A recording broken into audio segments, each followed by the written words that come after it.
Being a normal boy is a serious liability in today's classroom. Boys tend to be disorganized and restless. Some have even been known to be noisy and hard to manage. Sound like any boy you know? But increasingly, our schools have little patience for what only a couple of decades ago would have been described as boyishness. As psychologist Michael Thompson has aptly observed, girls' behavior is the gold standard in schools.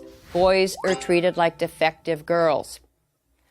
Now, as a result, these defective girls are not faring well academically.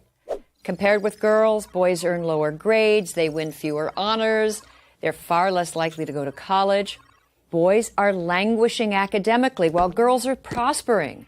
In an ever more knowledge-based economy, this is not a recipe for a successful society. We need to start thinking about how we can make our grade school classrooms more boy-friendly. Well, here are 4 reforms that would make a very good start. 1. Turn boys into readers. In all age groups, across all ethnic lines, boys score lower than girls on national reading tests. Good reading skills, need I say, are critical to academic and workplace success. A major study in the UK discovered, not surprisingly, that girls prefer fiction, magazines, and poetry, while boys prefer comics and nonfiction. Boys whose eyes glaze over if forced to read Little House on the Prairie may be riveted by the Guinness Book of Records. Cool.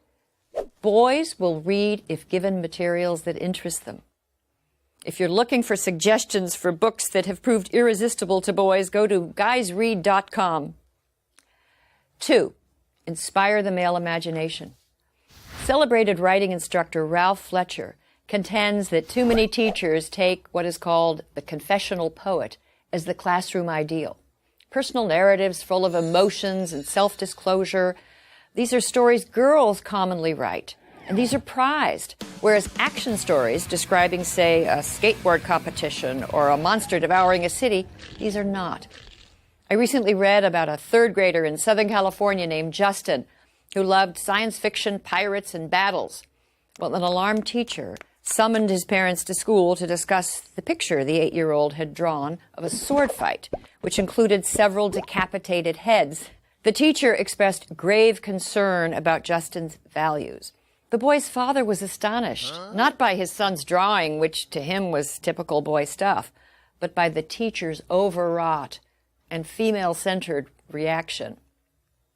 If boys are constantly subject to disapproval for their interests and enthusiasms, they're likely to become disengaged and lag further behind. Our schools need to work with, not against, the kinetic imaginations of boys. 3. Zero out, zero tolerance.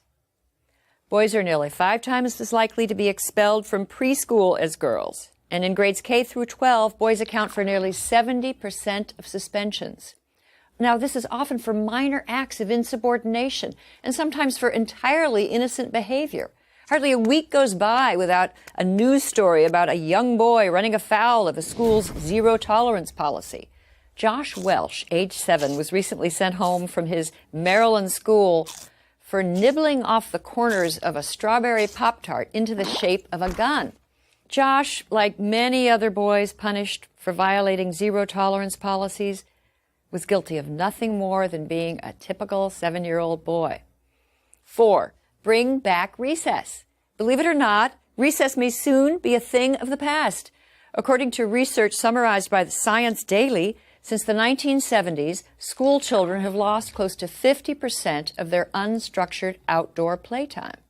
And much-loved games have vanished from schoolyards. In schools throughout the country, games like dodgeball, Red Rover, even tag have all but disappeared. Too damaging to self-esteem or too violent being the usual excuse. One popular classroom guide suggests tug of war be replaced with tug of peace. Boys need to work off their energy. They need to be free to play games they enjoy, and keeping them cooped up and inside all day will not help them learn. As our schools become more feeling-centered, more competition-free, more sedentary, they move further away from the needs of boys. We need to reverse the boy-averse trends. Male underachievement is everyone's concern. These are our sons. These are the young men with whom our daughters will build a future. If boys are in trouble, so are we all. I'm Christina Hoff Sommers at the American Enterprise Institute for Prager University. Join Prager University, subscribe to our YouTube channel, and sign up for free at prageru.com.